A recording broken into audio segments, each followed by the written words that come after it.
Sabay-sabay natin alamin ang mga kaganapan na nangyayari sa ating bansa.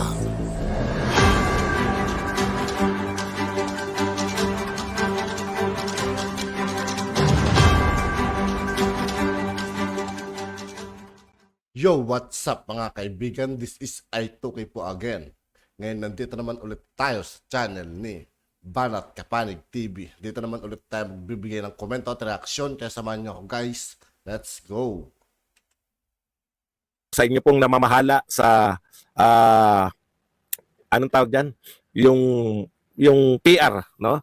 Pag pinahawak niyo po yung PR ninyo sa mga dilawan, isa lang po ang alam ng mga dilawan, kakamping, etc. Manira, no? Isa lang po ang alam nilang paraan na paano alam ko po na gusto ng pamahalang ito na iangat yung kanilang mga personalities, yung mga leader, si PBBM, si Martin Romualdez, lalong-lalo na si Martin Romualdez. Pero kung ang inyo pong mga humahawak ng PR ay dilawan o utak dilawan, isa lang po ang ano niyan, no? Manira. Yan lang po ang kaya nila. Yun lang po ang kaya nila. Okay. Tignan niyo ha. Lahat yan, siniraan nung panahon na ang kampanya nila kay Marcos, paninira, sa Duterte, paninira. Hindi po effective. Matagal na pong hindi effective yung paninira. Isa lang naman po paninira nyo sa mga Duterte. Pro-China. Mau Diggs, Mau Sara, no? Wala pong katuturan eh. Wala pong katuturan yung paninira ninyo. Yun po yun. No? Kaya hindi po kayo umaabante. Baliktad po ang nangyayari. Ito po, mapapatunayan natin yan sa trust rating ninyo, no? Okay. Tignan po natin yung mga hinihimay-himay, nilalabas unti-unti ng publiko sa Asia. Dito po muna tayo sa top 12. Number 1 pa rin po si Tatay Digong. Ibig sabihin po, hindi po effective yung mga vlogger na naninira. Kaya pasok, Pendol. Sayang po ang PR ninyo. Kung ang alam lang po, no? Kung hindi nyo po kaya na, anong tawag doon, na pagandahin yung imahe, mahirap po pag pinahandle niyo yan sa dilawan. Maniwala kayo sa akin. Ang mga dilawan po, na perfect po nila yung Nadamay pa si Rendon dun mga kaibigan, ano? Nahimik ni si Rendon, ha? art of paninira. Pero hindi po nila na perfect yung art ng maging popular ang kanilang pinuno. Kasi po, wala na pong formula para maging popular yung pinuno eh. Maglingkod lang po ng maayos, maramdaman ng tao yung mga proyekto. Wala na pong hihigit doon. Si Tatay Digong, unang taon pa lang, malakas na yung impact. Unang buwan pa lang, talagang ramdam mo kagad. Ramdam mo kagad na yung Pilipinas, ang laki ng pinagbago. Ito po, wala pa po tayong 2 taon. Naiinip na po kami lahat. Naiinip na kami na sana makita namin na matapos na, magkaroon na ng turnover. Ganun po ang contrast. Si Pangulong Duterte, first month pa lang po siya, grabe na epekto. Tumino talaga. Ngayon po, magdadalawang taon pa lang. Gusto na naming, ang tagal naman ng 6 years. Ang tagal-tagal. Okay. Ito po ang mga top 12. Number 1 po si Rodrigo Roa Duterte. Pangalawa po si Erwin Tulfo. Pangatlo si Willie Ong. Kata-kata. Aba, tuwan-tuwa si Manyakol. Tangina ka. Hayop ka. Kinakailan kita minanyak. Papasok kayo rito, Manyakol. Utot mo. Alam nyo, sabi naman sa inyo, bawal, pwede kayo makinig, pero bawal nyo akong bastusin. Okay. Number 3 po, si Doc Willie Ong. Number 4, Christopher Bongo. Number 5, Imelda. Kala ko, Imelda Marcos. Amy Marcos pala. Maria Imelda pala si Amy. Nagtaka ko, puta, bakit napasok si Imelda Marcos? Tatakbo pa ba yun? Maria Imelda pala si Marcos. Hayop na yan. unang comment, Manyakol. Kala mo, minanyak ko na siya eh. Ronald Bato de la Rosa. Pang-ilan na? 2. Wala kasi number eh. 2, 4, 6. Pang-anim po si Bato. Pang-7 si Vicente Tito Soto. Pang-8 si Dumagoso Isko Moreno. Pang-9 si Pampilo Ping Lacson. Pang-10 si Maria Leonora Leni Robredo. May paningit. Pang-11 si Gibo Chodoro. At pang-12 si Pia Cayetano. Okay. Ayan po ang bumubuo sa top 12. No? Congratulations po, mahal na Pangulong Tatay Digong. Talagang mahal na mahal ka ng mga tao. Yung mga papasok po dito na magbibintang sa akin ng kung ano-ano, pangarap nyo ba yan? Pangarap nyo bang manyakin ko kayo? Okay. Ito po, kasama po sa Publicos Asia na yan, dalawa po yung nilabas nila eh, no? Kasama po yung public perception sa Congress, no?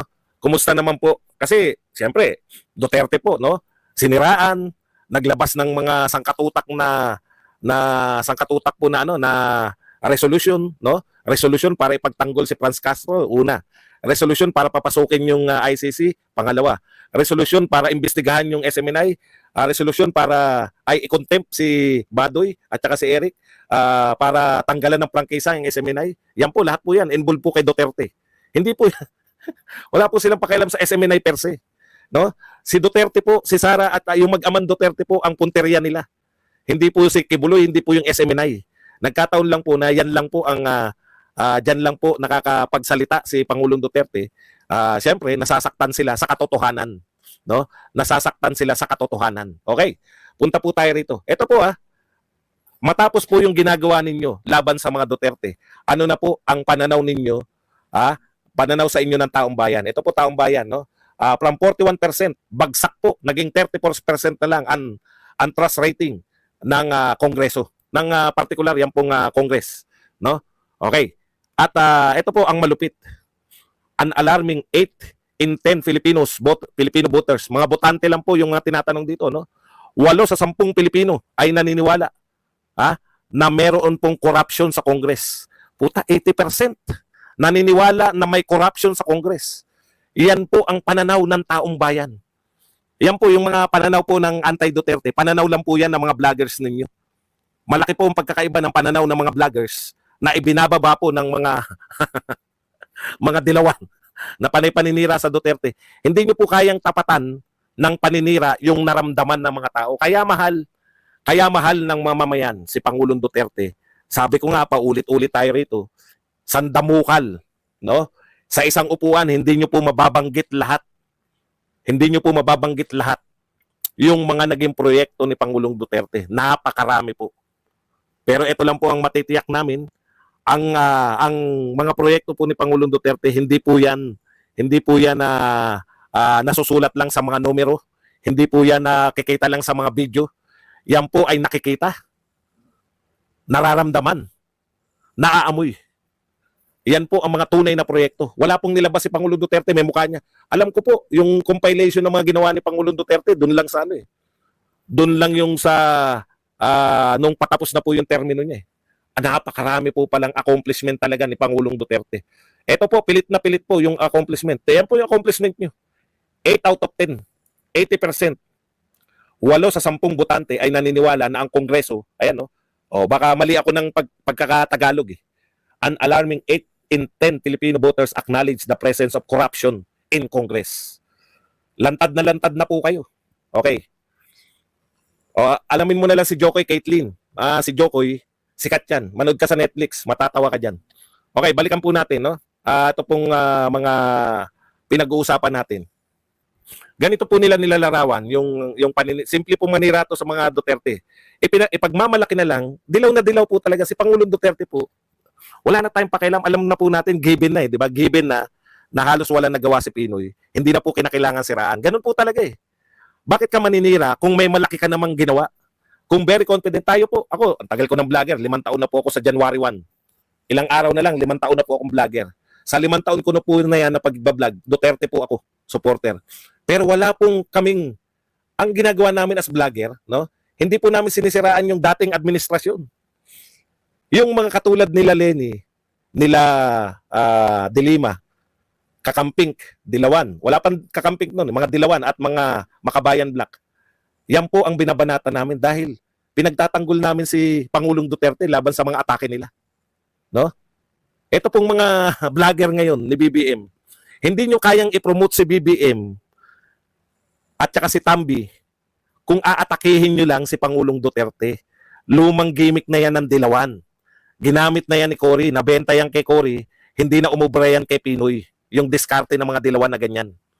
Uulitin nyo kay Duterte. Ito po epekto. Number 1 si Duterte sa presidential tuloy, sa may senatorial survey.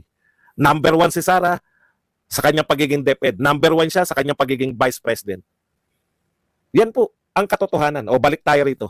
Kita nyo tignan po ninyo to. Ayan. Halimbawa po ng banat nila na patalo. Yung banat ng banat lang. Ito po. Uulitin ko sa kagaguhan at kayabangan ng mga DDS shit. Diyan matatalo si Sara sa 2028. Kung dati 100% karamihan loyalista, ngayon 50-50 na dahil sa hambog ang mga DDS shit. Di ba? Dati daw, lahat daw na loyalista boboto kay Sara Duterte. Ngayon daw 50-50 na lang ang boboto kay Sara Duterte. Wala po kaming pakialam. Tunaw na po yung unit team na yan. Hindi po kami umaasa sa Tapos na. At yun nga po mga kaibigan, dito po nagtatapos ang ating reaction video.